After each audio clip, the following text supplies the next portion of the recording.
Hi, I'm curious if you love elephants as much as I do, and Tina does.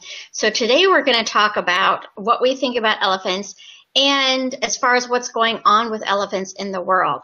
And one of the things that we wanted to create when we created the This Is Life, Beautiful and Messy, was to be able to have some hard conversations on things that we certainly don't like that's going on in the world, but how we can find compassion about it and how we can move forward with positive solutions. And as Tina pointed out to me before we started this call, that you know what, we may not have the answers. So we're posing questions for thought for you to think about different ways for you to view your place in the world and how you can make an impact, a positive impact. I'm Carol C.C. Miller. I am a positivity trainer, peace activator, and global hugger, coming to you today with Tina. And Tina, I love it when we first started talking that you and I, there's so many things we have in common of interest, but elephants are near and dear to my heart. And when we were originally talking about, should we do this show? What would we do with this show? Even the picture that I have up there, I don't honestly know if I pronounced the name right, the David Sheldrich? The David Sheldrich Trust. Yeah.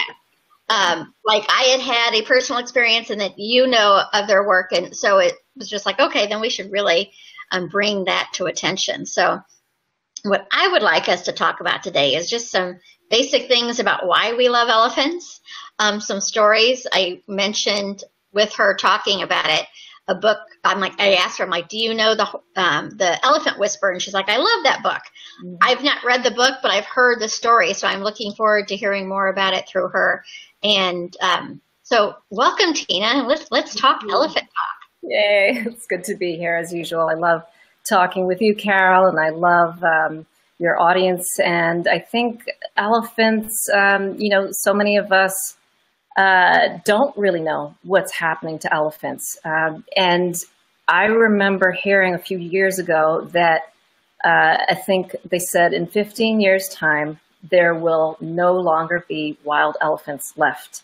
And I mean, when you think about that, when you imagine what the world would be without elephants, it's not only terrifying, it's awful. You don't even want to go there. So, one of the things that we talked about was, what can we do? We know that right now they're endangered. Every 15 seconds, elephants are being poached, and that's horrific. But we can do something. The David Sheldrich Trust is an amazing, amazing organization. They are doing the work. They look after orphan baby elephants, but they're also doing work in their communities to educate and also to educate the world on what's going on. So as we began talking, Carol and I, we thought, this is important. Let's talk about this and let's answer your questions and together let's try to come up with some solutions on how we can help in our communities and spreading the word and talking about elephants. Yeah. Well, I love that because also I'd say to come up with positive solutions. As I was mentioning with Tina before we went live, this is definitely something that I can easily get really angry about, and how dare they do that kind of thing. Yet, because I'm such a firm believer in what I focus on, I give attention to that. I don't like to stay in that space for very long. And there's certain cases where I can find compassion a little easier than other cases, but I do know that I personally want to live with compassion. But before we get into the ideas of solutions, I thought it would be fun just to talk about why we love elephants so much. And what is your background with I'm not going to try to say their name again. I'm just going to call it the David Sheldrich Trust. I'm just like, I give up on that last name. Well, as a child, I was obsessed with Africa. I watched every National Geographic, documentary that I could find. And I dreamed of going to Africa. And about maybe 13 years ago, I took my first trip to South Africa. And I had my first experience. There's nothing really like it. You can go to a zoo, you can see them on TV, you can, read books about them, but until you are there in their environment and just watching, just being an observer. Oh, I mean, it literally changed my life. And I came back home thinking, I've got to do something. What can I do? And there began my research, and I came across the David Sheldrick Trust. And you know, Carol, I'm very much someone that believes in the power of stories. Yeah. And as I began reading the actual stories, the individual stories of each and every orphaned elephant that they care for, like it got to my heart. Every story, it got into my heart, and it did something to me. And I decided, okay, I've got to do something. Now more than any other time, I realized that there is something I can do. There's something you can do. There's something we can all do. And so that's my background. It's not a whole lot, but it's the beginning. Well, what I think is interesting about that is I like the fact that when you go out and explore and research, that then you want to have a positive impact, because there are many stories. I mean, like what you faced in Rwanda could easily turn somebody cold and bitter and seeing the world as a hateful place. Yet you're able to see those stories and be able to bring love and light to them. And that's what we're hopefully doing with this show. Is we're going to talk about things that are easy breezy and fun, and then we're going to talk about some of the things that are a bit of a harder conversation. I don't really know when my story of falling in love with elephants happened. I mean, I love animals in general, especially babies. I mean, come on, how can you not love a baby? Whatever. But I remember just when I started learning about them, and it just was so amazing to me, like their memory. And I'm going to go back to the David, I'm not going to try to say the last name. I'm just not. I'm going to talk about that. Trust. Yes, because I have a personal experience with them as well. But there is an organization in Tennessee that takes in rescued elephants from the circus, and I believe zoos too, but I definitely know circus elephants. And they had a story several years ago of two elephants that they tracked their lineage, had worked at a circus like 20 years before together and had been separated. And they knew each other, like they were screaming for each other that they finally had to put them in the same pen because they usually keep them separate when they first come in. And it was just so amazing to me that they were able to remember 20 years back that they had that relationship, and they are such a connected, take care of each other group. It just, they're truly, well, I mean, they can be aggressive as well, but they're truly very compassionate animals. And when I was first heard about the David organization was a friend of mine, Tina. I don't know if she's with us today or not. She usually tries to listen in. She had been donating to that organization for a long time, and I started 2 years ago, I think, maybe it's 3 now, the I Choose Kindness project. And I was just asking people to send me pictures with a sign that said, I choose kindness. And I created an album on the Positive Focus Facebook page. It basically just is a reminder that we all have the opportunity to choose kindness, even in the hardest situations. And I had told Tina, I'm like, I'd like to get some different types of organizations involved. So she reached out to them, and they sent me pictures. Like there's a picture right now in the middle of us of one of their handlers and a baby elephant. And those baby elephants, oh my goodness. So like the story I've seen with them on their website and things. And I mean, and I don't know if you saw, Tina, it's probably 2, 3, 4 years ago, Lisa Ling did a special where she went to the orphanage. I don't know if it was theirs or not, but talked about how the older elephants that once they were released into the wild again, would come back when a new baby came in to just kind of welcome them there. Matriarchs. Yeah. And it's just like, you know, it really is a community that is just so amazing to me. So, yeah. Well, I think that what a lot of people, you know, they may or may not know, are elephants are like the animal versions of humans. They are very much like humans. And in fact, perhaps even in my opinion, more so very similar to that of a human. They require touch. A baby elephant, when the David Sheldrick Trust acquires a new baby, whether it be through poaching or because the mother was sick or some other, accident, there's one human, I think it's one human to every baby. And that human has to sleep with that baby, has to touch that baby, has to give love and compassion to that baby, or the baby will become so upset and stressed that it could potentially die. And, they need their mother's milk for at least 3 years. The female cow is usually pregnant for about 2 years. So it's amazing how the community structures will help care for the little ones.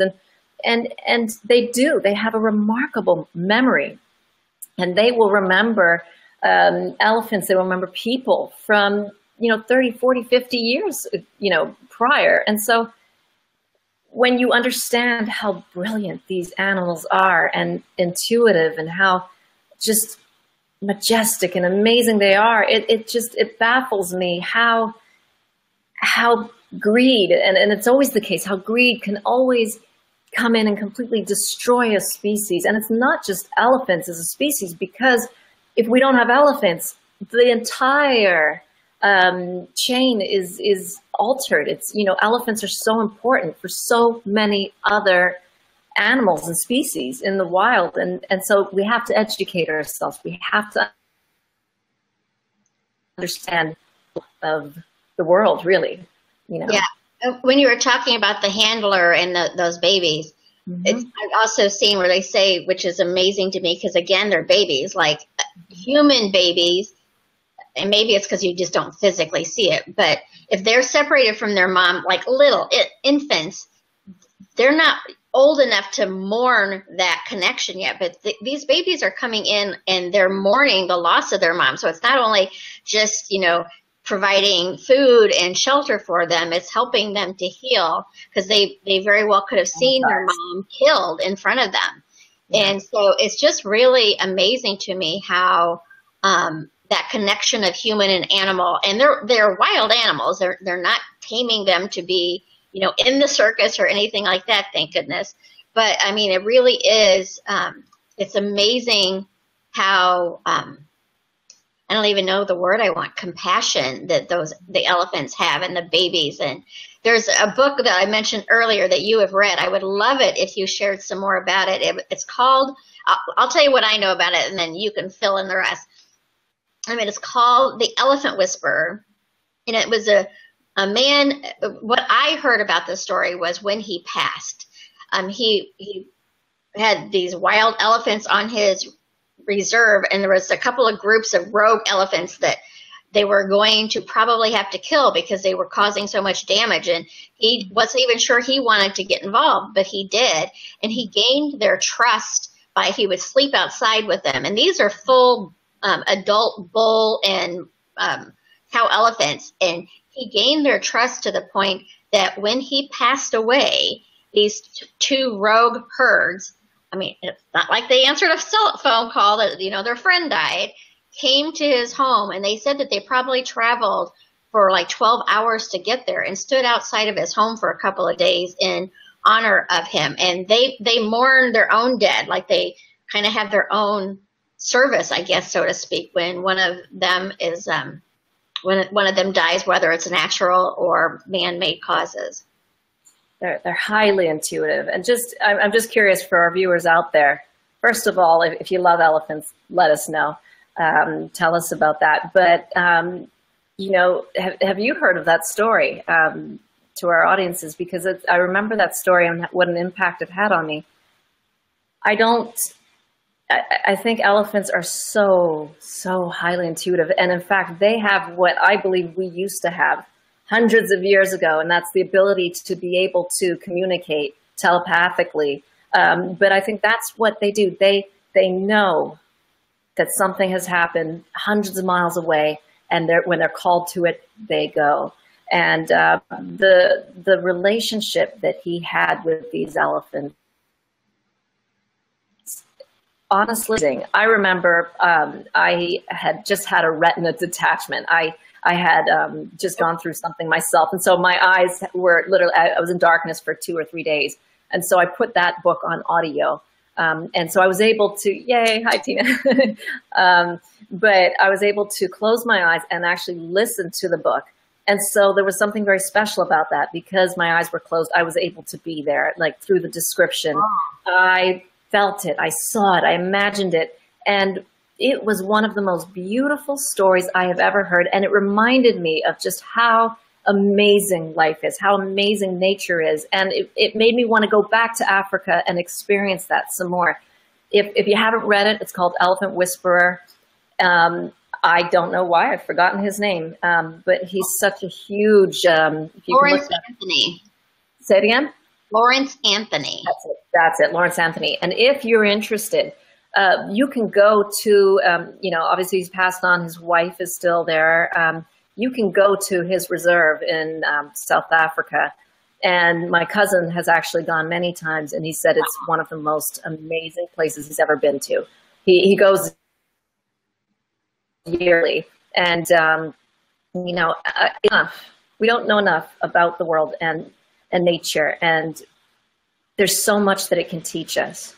And so right now I'm going to invite all of you to write that down, the David Sheldrick Trust, and go to their website and take some time and read the stories of the orphans, because you can't help but feel something when you read the stories and you look at what each and every individual elephant has experienced and gone through, and the trauma they've felt, and how they're doing well, and how they're learning to trust, and how they're befriending other elephants.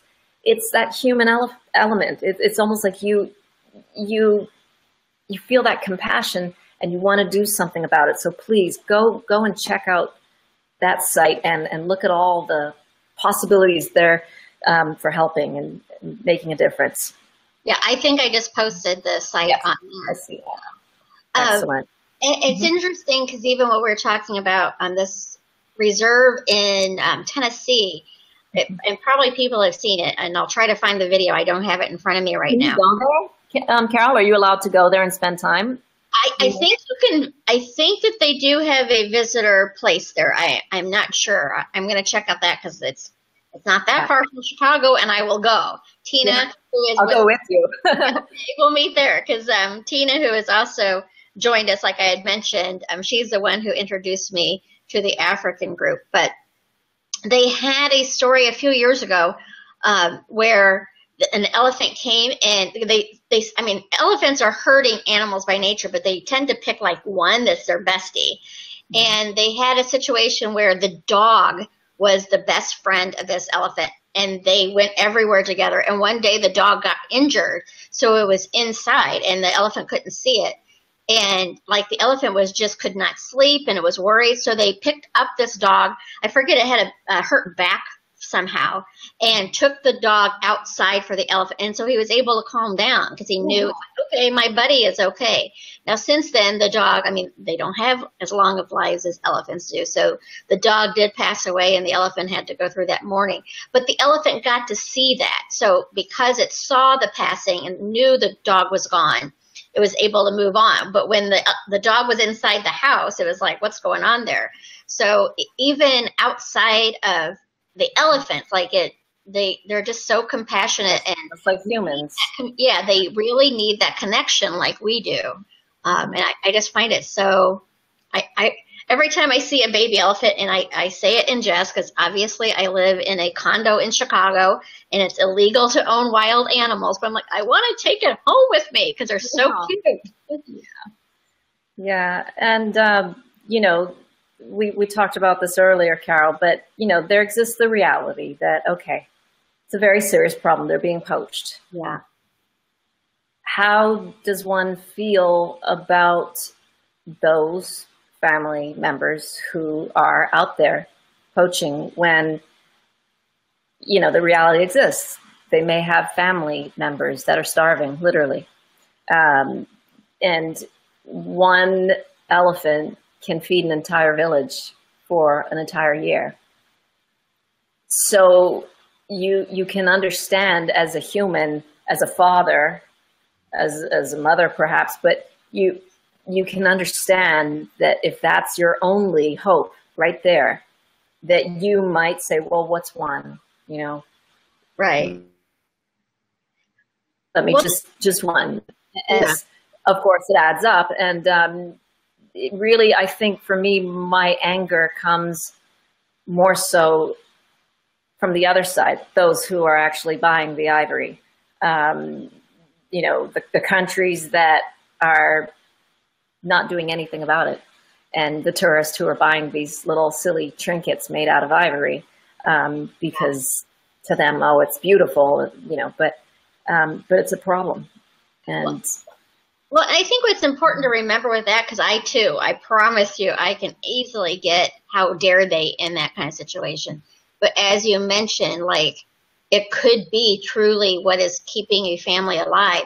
Does it mean I agree with what they're doing? No. But I can have compassion with that. And like Tina mentioned, it's the other side. However, it's still all about education for me, because it's very, very easy for anything that's going wrong in the world, whether it's animal or man, doing things that we don't like, to get into that condemning, how dare they, who do they think they are space. But there's no solutions in focusing on what we don't like. I mean, we're just focusing on getting angrier and angrier and angrier. Mm-hmm. If we start with the David Seldrick Foundation, if through education and helping people learn, then we're making conscious, aware choices. So now I know if I were to buy ivory, I am part of the problem. I mean, I'm not buying ivory, but because of the education and I know what's going on behind the scenes.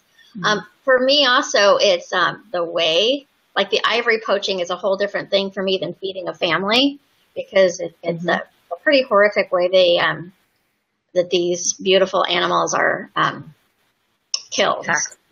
Yeah. So, but I do think it's important, for me anyway, for whatever is going on that I don't like, is to look at why is it going on.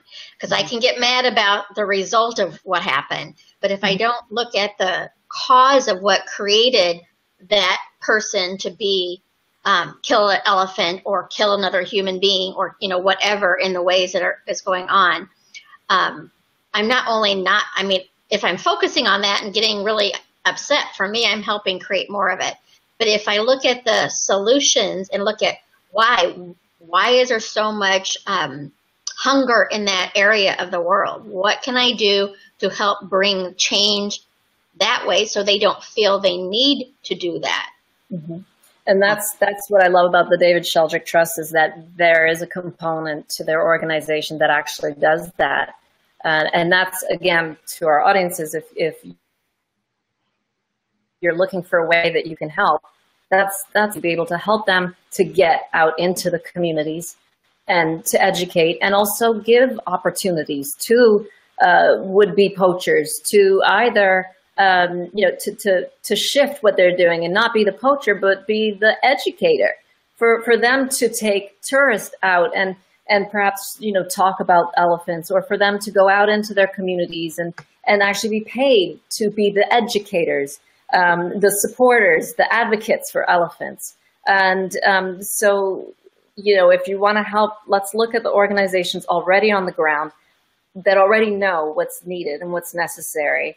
And again, we both love the David Sheldrick Trust. It's a great resource.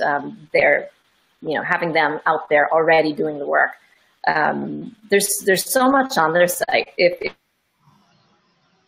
you really do love elephants, but that's something that we can do right now, today, to support that. Well, and I think for me, it kind of goes back to how I feel about most things that are causing tragedy in the world. It's disconnection. Mm-hmm. And there's always going to be, I shouldn't say that, I'm not a big fan of the word always. Mm-hmm. My guess is there's going to be people out there who, whatever their hardwiring is for being destructive and not having any kind of conscious about it.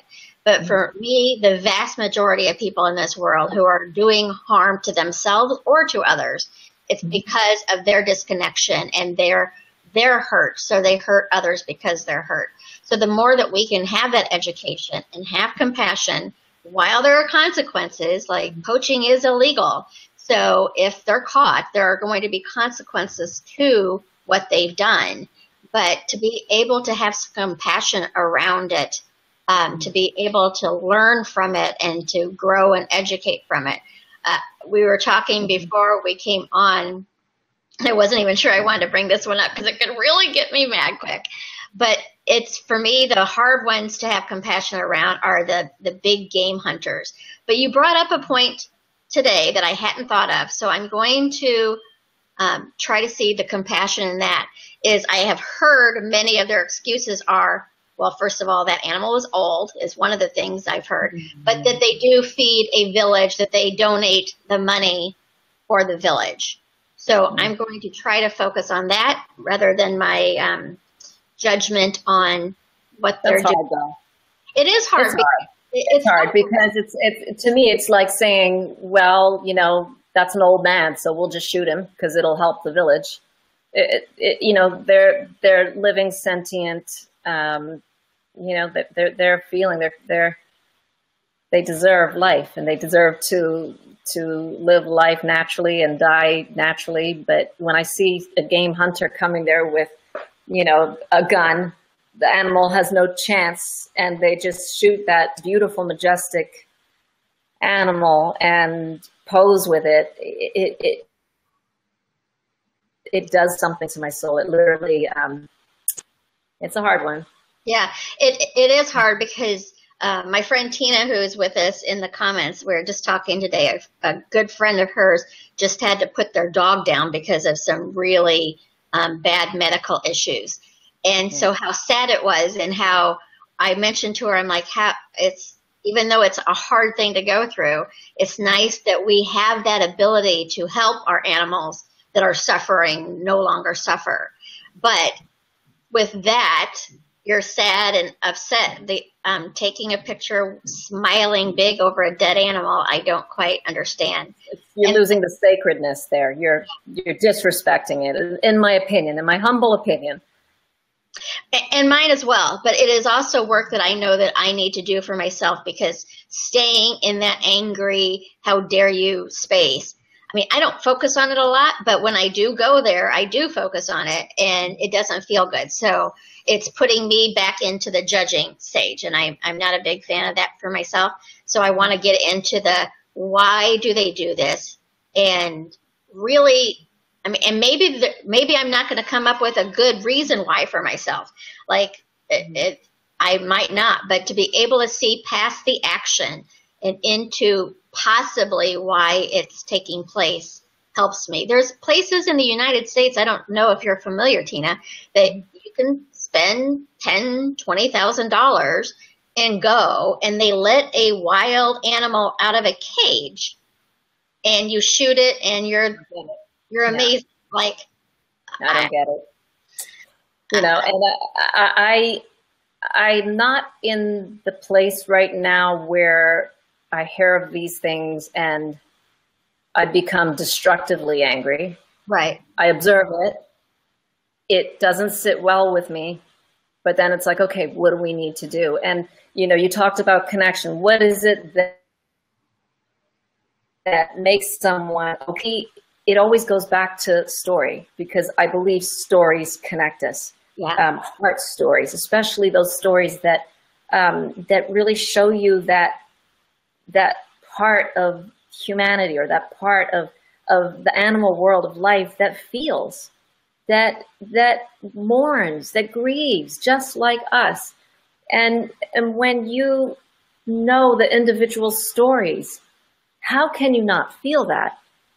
How can you not be moved by that? If you're not, then I'm not sure what I can say about that, but I do know, having worked with young offenders in the past who had oftentimes not been able to feel, who had oftentimes become numb to the world and angry. My own observations of working with specific groups for an extended period of time was that as we began to share stories and as we life, various different life forms, and I began to see compassion. I began to see how hearts that had hurt, when you give love, when you give, from that place of beauty, of goodness, something begins to open and shift in their hearts. And I believe that anything is possible. I believe that anyone who has a heart that's cold as ice, that doesn't feel, I do believe there's a spark of something in them that can connect to life, that can feel and feel remorse or compassion or love. And so that's why, to me, the stories are important. I think that's a good point too, because, and that's what I tell people all the time. It's like, love will penetrate the thickest armor. You may not see it the first time you present love to somebody who has gone through things that I can't imagine going through, but it will penetrate. And that's what I was saying when I said that there's just a tiny morsel of people that may not be reached by love, or that we give up on giving love to because that they're that far into their own pain. But I mean, love does, it's a miracle worker all on its own. It does not mean it's an easy miracle worker. It's not going to be like, oh, I love you, and all of a sudden that person's life is, without pain and sorrow. Mm-hmm. Something else about the David Sheldrick Trust that I love is their work with rhinos. And I know we're talking about elephants today, but rhinos are also in just as much trouble right now. And my cousin Alex, who I mentioned earlier, who goes to this reserve in South Africa and does work, he actually does a lot of work with rhinos. And again, it's the same with the elephants. They're going out there and they're literally just capturing these beautiful animals and just taking their horn and leaving them there to die. And so let's say it again, go to the David Sheldrick Trust and look at how your community, think about how powerful it. You are someone that can go to a school in your community. You can share the stories, the individual stories of the orphan elephants or rhinos, and you can gather support. You can make a difference. You can raise literally thousands of dollars that can help the David Sheldrick Trust or any other organization like that to make a difference. We can do something. There's no reason why we, each and every one of us, can make a difference through our expression, through whatever means we have. Philanthropy begins in the heart. And we're all capable of making a difference. Well, yeah, and I think it goes back to, I have my windows open right now, so there's a lot of car traffic outside apparently right now. I think it goes back to just, when we look at, as you mentioned, that elephants may not exist in 15 years or something that is such a high impact, that it's very easy to start feeling very small where you can't make a difference, or when you're thinking about areas that are in war, conflict, or whatever, that it's such a big issue that sometimes it's like, who am I to make a difference? But if you're trying to solve it all, like I would love to be able to solve it all, but I can't. Tina can't. Our listeners can't solve it all. But what we can do is each person individually choose to be a little kinder in our own lives, whether it's toward animals, whether it's towards other people, whether it's towards ourselves.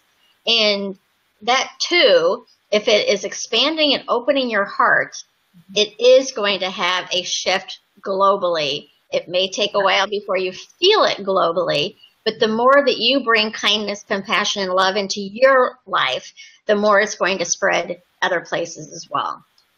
Yeah. And that's so true. And I'm glad that you said that. And I also think it's so important that when we have an opportunity, that we take action. Yeah. And so I think right now there's 28 people listening, maybe a whole lot more. I know that thousands of people do view our show. And so if each and every one of you took a few minutes to go onto the David Sheldrick Trust, the website is there if you scroll down, and do something. even if it's to educate yourself and to share the stories with someone else. But if just 10 of us, if 20 of us were to go online and make a donation, or actually, find a way to collaboratively pull the community together and make a difference somehow, imagine the possibilities. And so I'm asking you right now, if you're watching this, and if you want to say, I will do something now, put it, say it. But, let's all try to do something today to make a difference in the lives of all of wildlife. Elephants, rhinos, whatever, gorillas. There's so many animals out there that need our help. They cannot speak for themselves. So it's up to us to be the voice and to make a difference for them. Well, and I'm going to add to that as well. I mean, obviously today we're talking about elephants because that is one of my passions, is elephants. However, if there's any organization out there doing good work in the world, today would be a good day to do, whether it's you donate $1 to them or donate time to them or whatever. But I also encourage you to consider changing your dialogue around these situations rather than going into talking about animal abuse or child abuse or whatever in the how dare they do this mode, which again is understandable and easy to go to. Come up with a dialogue that's going to be a conversation around it rather than a judgment around it. I know personally, if somebody comes attacking me on how dare you do X, Y, Z, I tend to defend myself. It's like, no, I didn't. Rather than it's like, hey, Carol, what you said here, that hurt my feelings. Then I could look at it from a different perspective of like, oh, I could see how that hurt your feelings. I certainly didn't mean it to hurt your feelings, and apologize. But when we come at people harshly, like how dare you, it tends to put people on the defensive. So for me, a great way to move forward in kindness is to have compassionate, hard conversations. There's a gentleman actually, and this is sort of off subject. It's not about animals. His name is Kevin Nowicki, and he does free hugs as well. However, he goes into political, heated environments, and I'm like, oh no, not me. That's not my thing. But I actually watched one of his videos yesterday, and I love the work he does. It's just not me. But he really went in non-judgmental. He wanted, this was political, so it was the right versus the left. He wanted them to have a conversation about, he's like, coming together is how we're going to make differences, not saying you're horrible and you're horrible. And so it reminded me that when I come at somebody in an attacking voice or whatever, it's probably not going to have a positive solution at the end of that conversation. Whereas if I try to see their side, doesn't mean I agree with their side. And there's a lot of times if I were in a conversation about animal poaching, I'm probably not going to agree with their side. But if I'm able to open up my heart to be able to see what has put them in the situation to make this okay, then change can happen. It certainly makes my heart bigger to be able to be compassionate. It's so easy for us to be kind and compassionate to people that we agree with. That's a no-brainer. But when we can be kind and compassionate to people that we disagree with, and even a step further, people that we don't like at all, that's when change can really happen. And I'm still learning that with certain people in this world, that I haven't quite met the metric of being kind and compassionate. I choose not to say mean things about them for sure. That you're not going to hear me talk nastily about anyone, but it doesn't mean that there aren't people out there that I'm completely in disagreement with. So important, and I'm glad that you mentioned that, because it's, in our everyday lives, we do have a choice. We have a choice how we speak, how we think. The words that we use really create the life that we live. We've talked about that over and over again. But sometimes it requires that. It requires each and every one of us taking time each and every day to be more conscious of who we are, what it is we want, what is the vision for our life, what do we want to see in the world. And if this is what we want to see, if we want to see kindness, happiness, love around us, then my God, we've got to be it. We've got to look for opportunities to find ways for us to use love, kindness, compassion, giving in everything that we do, in the ways that we think and in the ways that we speak, you know? Yeah, and I think it's such a good example because it's kind of for me like the mob mentality. Like when I hear of these poaching stories or whatever, I can easily get into that irate, how dare they mode. I'm intensely aware of how I feel because of the work I do.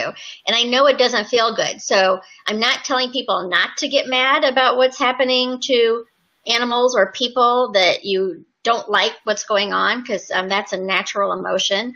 I'm just asking people not to act upon their anger in a destructive manner, to, you know, channel that disappointment, that hurt, that anger into compassion and positive solutions. And it may not be we have a solution. I mean, some of these things are certainly bigger than what I can fix, but I do know at every given moment I have the opportunity to be kind. I have the opportunity to be compassionate, and I have the opportunity to be loving. And so I'm going to choose those because I do believe what I focus on, I create more of. And secondly, something that I think is also key for me personally, because like I have on Positive Focus, it's called This Is What Love Looks Like, where I show videos of people doing, sometimes they're silly little things, sometimes they're emotional things, but it's about the love and kindness and compassion that is already in our world today, because there is so much of it. However, we focus on the fear in the world. But so I feel like it's my duty to help spread more love, kind, and compassion in the world, while also showcasing the immense love, kindness, and compassion in the world.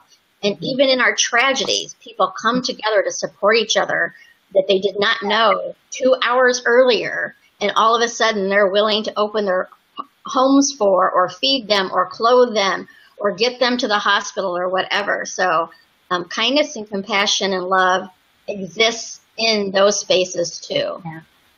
Yeah, I think what you said is key about choose how you act on it. I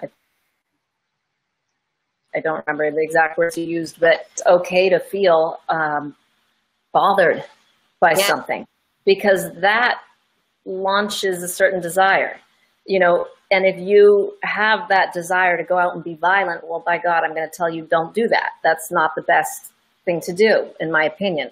But if there's an injustice and it angers you and it upsets you, and you recognize in your heart and soul, this is not okay, it's also the driving force behind what you can do that truly is what makes the difference, all the difference. And so can I ask Carol, that whoever is watching right now, if there are some amazing, you know, do good organizations for animals, if you don't mind putting some websites up there, putting some links in the comments area, because there might be someone watching in your area that might actually, you know, want to check them out. So yeah,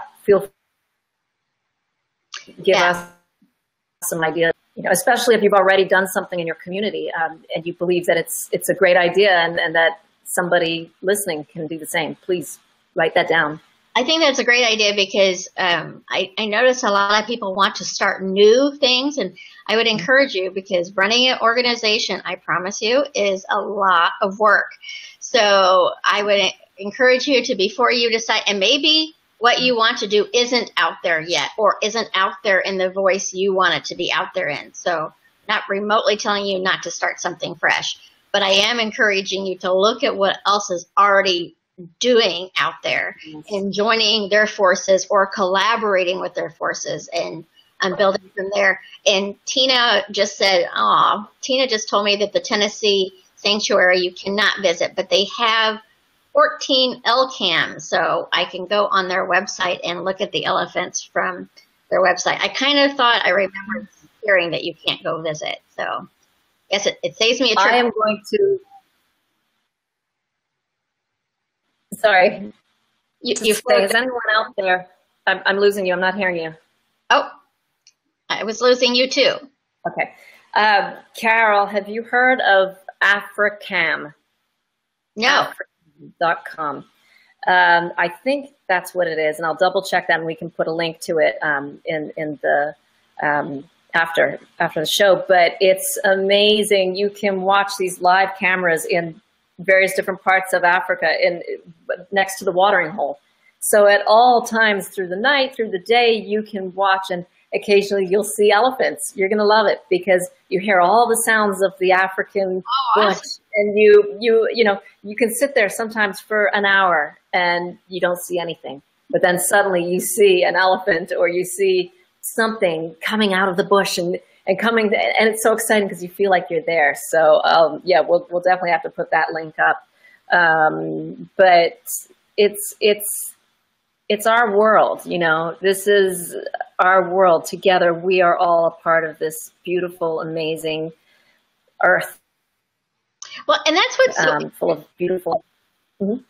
I said that's also so interesting because nature and animals, nature can be incredibly harsh, but it knows how to, it manages itself, and it's in cycles. And like when a brush fire takes out the forest, it regrows, and it's just so powerful to me. I remember, I haven't watched them for a long time, but I used to love watching the nature shows on, I like the big cats too.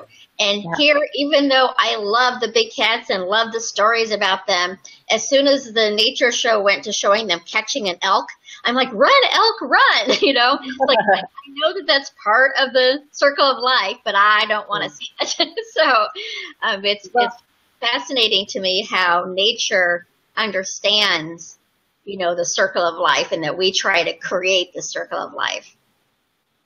Well, I was looking at some animal facts I actually learned many years ago, and I was just amazed by it. But nature has a way for everything. And one of the ways in which elephants are so vitally important for little animals in the bush is that their footprint is huge. You can imagine it's like so big.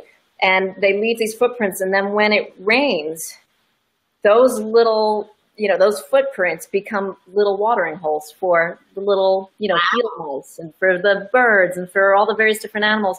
And there's so much that elephants do that's important for all of, their natural habitat.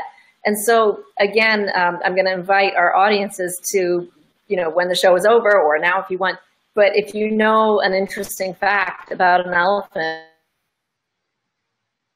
or any other animal, and that's what's necessary. We need to learn little things like that. That stuck with me, and I thought, oh wow, how amazing is that? And every time you learn something interesting and new, it builds on your understanding of how amazing these animals are, and perhaps that adds to our desire to make a difference and do something. Yeah, I think that's a great idea. And I'm going to actually add a few of the videos that I've watched that I love. There's one in particular, and you may have, since I didn't realize until today that you've actually gone, I knew you were in Africa, but I did not know that you saw elephants. So now I'm very, very envious of you. Yeah.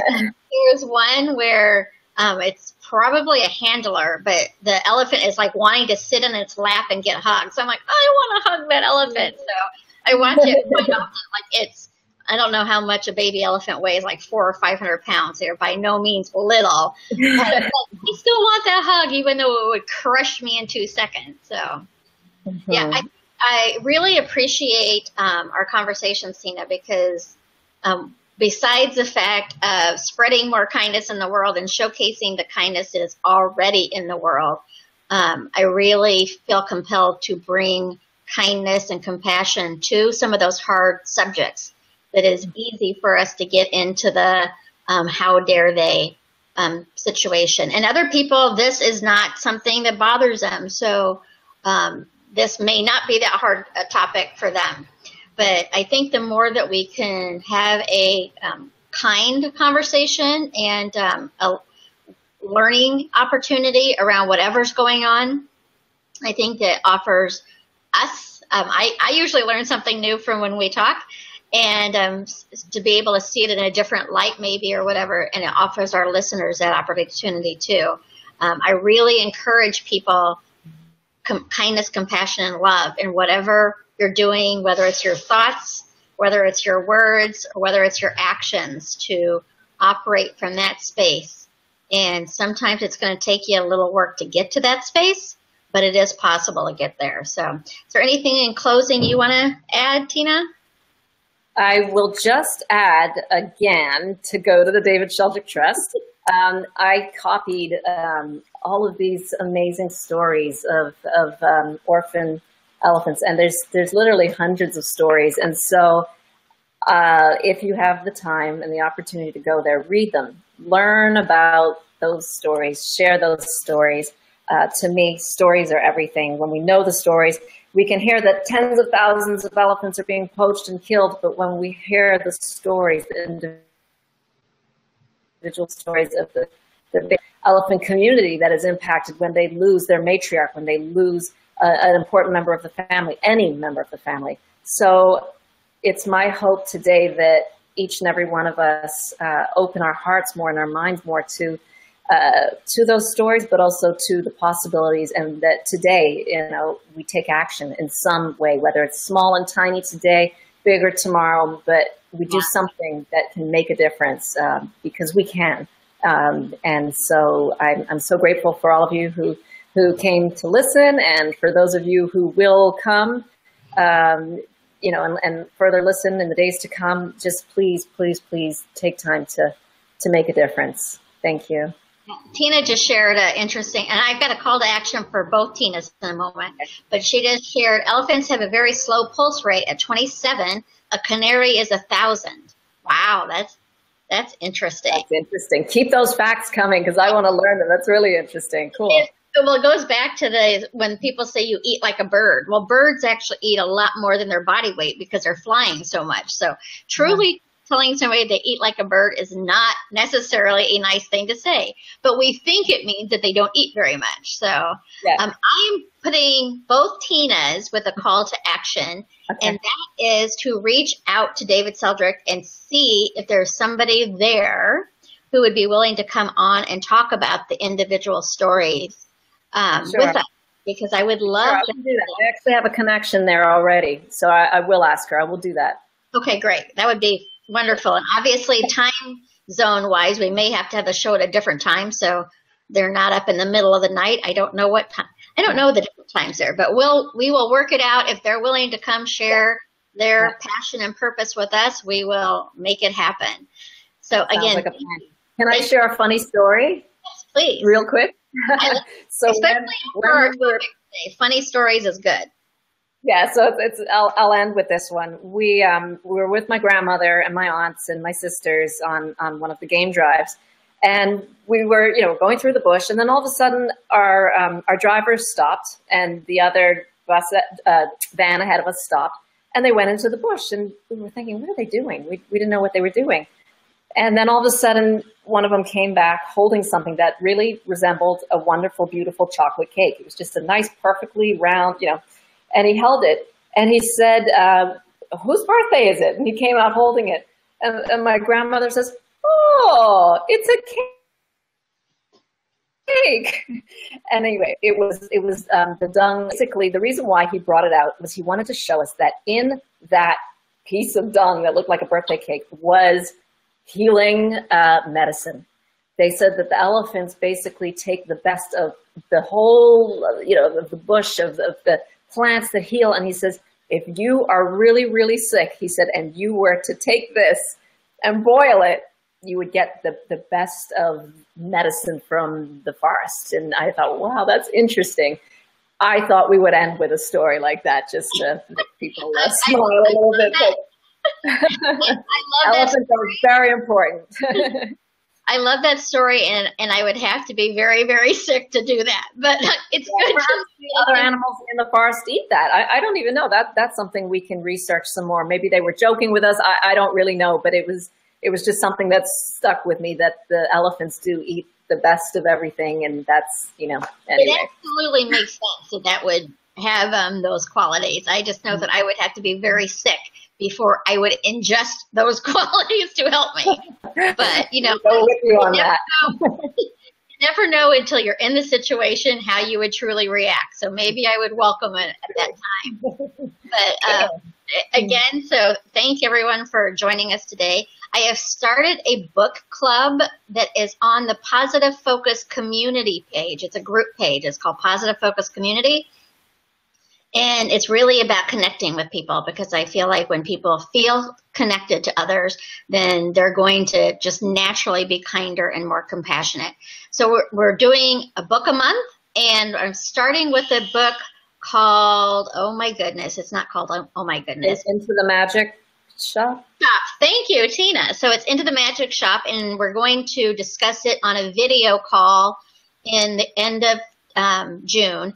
And then the next one is a book called, my brain has gone, it's Michael Lozier's book of Your Purpose in Life. I think I have the name a little bit wrong. He was a guest last week. And so that's going to be the July book. And then the August book is called The Abundance Code. But as long as people are coming and participating, I'm going to try to do a book club a month.